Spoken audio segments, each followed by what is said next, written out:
Subconscious mind எங்களுடைய மனதின் ஆழத்தில் பதியப்படுகின்ற ஒவ்வொரு பதிவுகளும் எப்படி பிரதிபலிக்கின்றது எங்களுடைய வாழ்க்கையில் என்பது என்னுடைய சொந்த அனுபவத்தில் பார்த்த ஒரு விடயம்.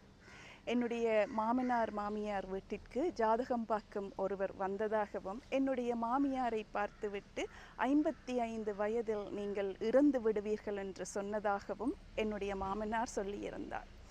என்னுடைய மாமனாருக்கு அதிகமான பாசிட்டிவ் தாட்ஸ் வந்து கொண்டே இருக்கும். அதை ஃபாலோ பண்ணி கொண்டிருப்பார். என்னுடைய மாமியாரோ அந்த 55 வயதில் நான் இறந்து விடுவேனோ என்ற பயத்தில் வாழ்ந்து கொண்டிருந்தார்.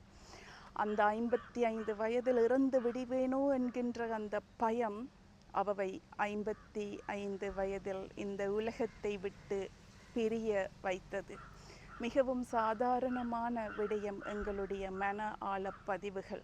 அதை நாம் சரியாக கொடுப்போமே ஆனால் அது சரியான பாதையில் எங்களுக்கு பிரதிபலிப்புகளை கொடுக்கும்.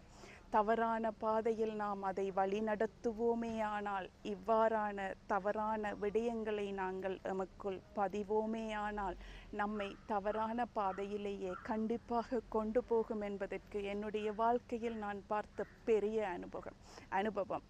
தயவு செய்து எல்லோரும் பாசிட்டிவாக நினையுங்கள்.